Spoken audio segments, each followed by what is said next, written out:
हो गया। चलिए,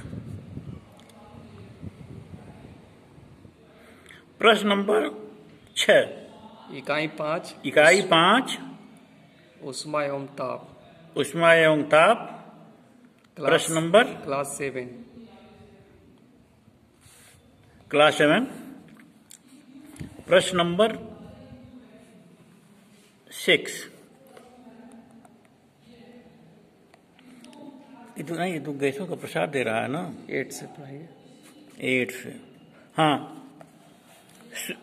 प्रश्न नंबर 8, सुचालक तथा कुचालक पदार्थों में अंतर स्पष्ट कीजिए।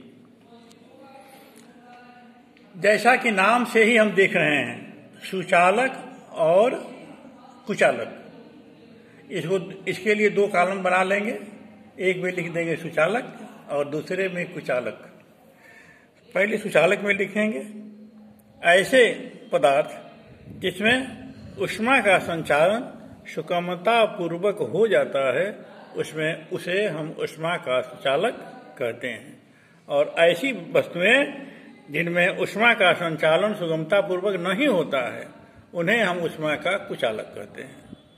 सुचालक का उदाहरण दे सकते हैं, लोहा है, तांबा है, पीतल है, एल्युमिनियम है।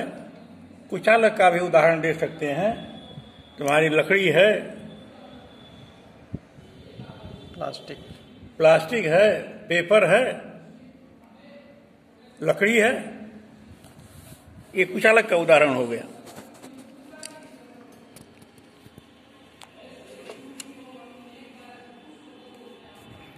अब प्रश्न नंबर 9, 98.6 डिग्री फ़ारेनहाइट को डिग्री सेंटीग्रेड में बदलिए। इसके लिए एक सूत्र आता है, C/5 = F-32/9 है ना। तो यहां पर दे रहे हैं 98.6 डिग्री फ़ारेनहाइट। तो C/5 = 98.6 32/5/9। जब हम घटाते हैं तो हमको मिलता है 66.6। C/5 = 66.6/9। जब हम कैंची गुणा करेंगे तो कैंची गुणा के बाद हमको मिल जाता है 5C = 9th होगा। कैंची गुणा करेंगे तो 9th C = 337.0। अब जब 9 से हम भाग देंगे तो हमको मिल जाएगा 37 डिग्री सेंटीग्रेड।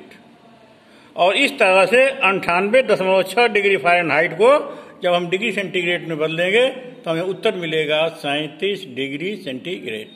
कैंची गुणा करके भाग दे करके इसे देख लेंगे। प्रश्न नंबर 10, गलनांक की परिभाषा लिखिए। किसी पदार्थ का वह तापक्रम जिस पर पदार्थ द्रव रूप में परिवर्तित हो जाता है, वह तापक्रम पदार्थ का गलनांक कहलाता है। उदाहरण के लिए बर्फ का गलनांक 0 डिग्री सेंटीग्रेड। क्वथनांक की परिभाषा लिखिए। क्वथनांक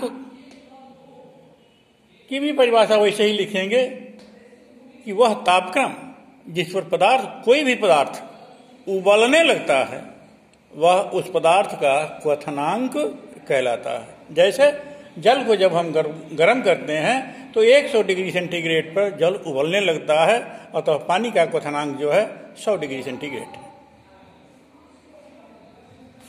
इसके बाद हम चलेंगे 12वां, 5 कैलोरी कितने जूल के बराबर होगा। अब यहां पर थोड़ा सा टिपिकल है, सावधान होइए कि 1 कैलोरी बराबर कितने जूल के होता है। 1 कैलोरी बराबर 4.18 जूल। और 4.18 जूल में 5 से गुणा करिए, आपको मतलब कि जूल निकल जाएगा। अब गुणा करके निकालिए कितना हुआ 4.18 में 5 से और आंसर लिखिए।